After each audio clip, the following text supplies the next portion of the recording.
आज मुझे बहुत खुशी हुई। मेरे पास सबसे पहला मेरा मेडल ब्रॉन्ज मेडल था जो अंडर 20 में लगा। उसके बाद मेरा सिल्वर था जो वॉक चैम्पियनशिप में लगा। उसके बाद आज पहला गोल्ड मेडल मेरा है। उसको गोल्ड मेडल को मिलने के बाद मुझे बहुत खुशी हुई कि मैंने काफ़ी अच्छा करा।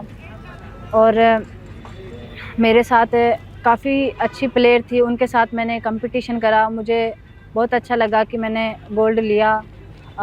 मानसी नेगी मेरे से बहुत सीनियर है और काफ़ी अच्छा एक्सपीरियंस उनको है।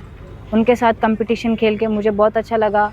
आरती जो कि वो भी मेरे से एक तरह से गेम में सीनियर ही है, उनका भी एशियन मेडलिस्ट है, बट उनके साथ भी कंपटीशन करा मैंने और उनका सिल्वर मेडल रहा, मेरा गोल्ड था। मुझे बहुत अच्छा लगा, बहुत खुशी हुई। आरती क्या कहते हैं वर्ल्ड की ब्रॉन्ज मेडलिस्ट है। जब आप फर्स्ट पे चल रहे थे, जब आपने डिफरेंस बना लिया था, तो मतलब आपने एक टाइम पे कहा था कि आप थक गए थे बहुत ज़्यादा। क्यों हाँ, आपको लगा कि आपको चलते रहना चाहिए था? जब एक टाइम पे मतलब ऐसा था जब लास्ट की 6 किलोमीटर बची थी, जब मेरे माइंड में ऐसा था कि मैं गोल्ड पे चल रही हूँ तो मुझे चलना चाहिए आगे। बाकी मेरे मतलब थोड़ी तबीयत ख़राब थी, इस वजह से ज़्यादा दिक्कत होने लगी। बट फिर भी मैंने हिम्मत करके, ये हिम्मत थी कि गोल्ड आ रहा है, अपना पहला गोल्ड आएगा, और इसकी खुशी थी। इस खुशी के कारण ही मैंने वो रेस पूरी करी और आखिरी में जाके मैंने पूरी करी और मुझे गोल्ड मेडल मिला। मैं बहुत खुश हूँ आज।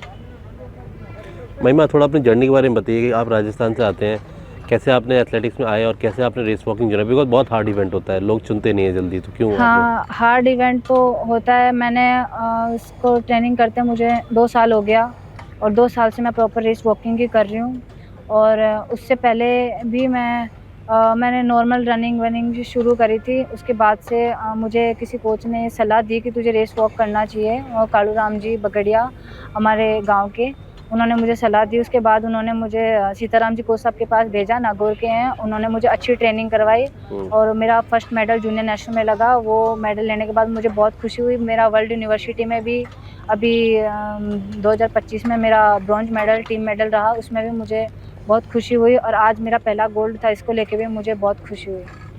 थोड़ा घर के बारे में बताइए, मतलब घर वाले क्या कहते हैं, आप कितने भाई बहन हैं और मम्मी पापा क्या करते हैं? मेरे पिताजी किसान हैं और मम्मी घर पे रहती है। और मेरी 2 सिस्टर है, मैरिड है, और छोटा ब्रदर है, वो अभी पढ़ रहा है। तो आप अपने घर से पहले हैं जो एथलेटिक्स में आई हैं, स्पोर्ट्स कर हाँ, रही हैं? हमारे उधर गांव को इतना सहयोग नहीं है एथलेटिक्स स्पोर्ट्स में, किसी को मतलब स्पोर्ट्स में इतना वो नहीं है कि सब कहते हैं कि स्पोर्ट्स में कुछ नहीं रखा, ऐसे कुछ नहीं है, गेम में पढ़ाई करने में सब कुछ है।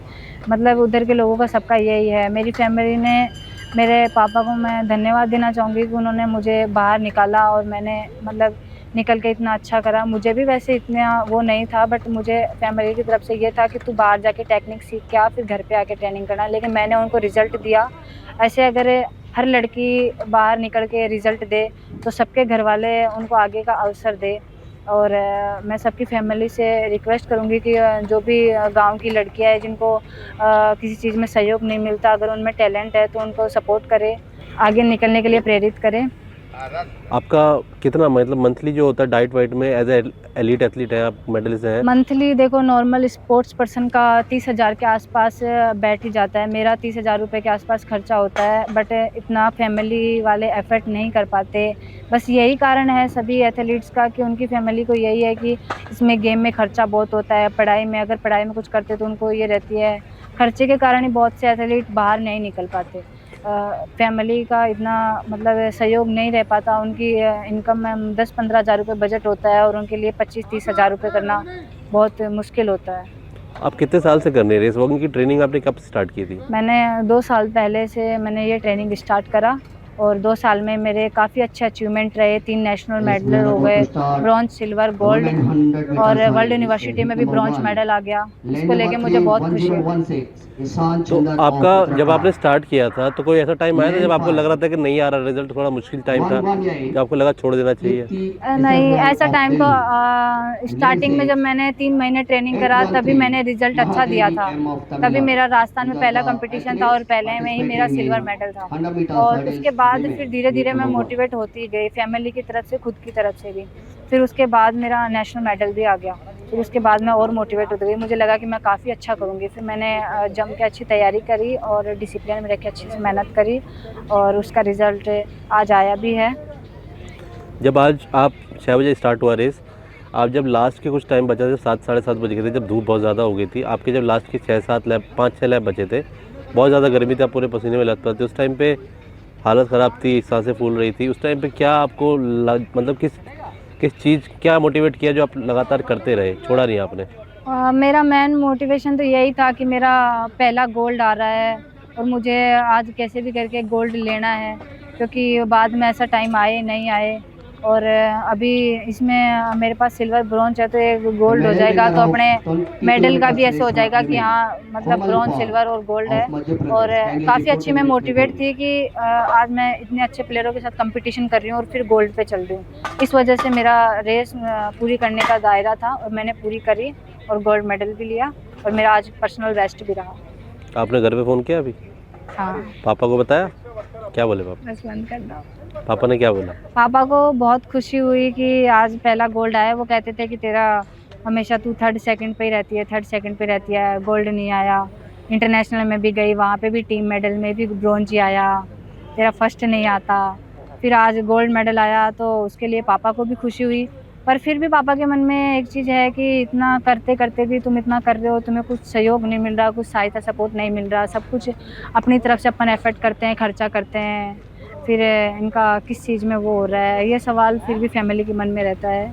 अगर हमें अच्छा सपोर्ट मिले, एथलीटों को अच्छा सहयोग, कोई सहायता करे, तो घर वाले भी मोटिवेट रहते हैं कि हाँ हमारी बच्ची कुछ कर रही है, उनको सपोर्ट मिल रहा है। आपको क्या लगता है जो आपका मेडल आया गोल्ड, इससे आप क्या अंतर पड़ेगा आपको? मतलब आपने कुछ सोचा होगा कि मेडल आएगा तो ये होगा, क्या लगता है आपको क्या होगा? मेडल आएगा तो बस यही था कि गोल्ड ले लिया। अब थोड़ा मोटिवेट हुई कि आगे मैं और अच्छा कर सकती हूँ, अब मुझे इससे आगे और अच्छा करना है वैसे।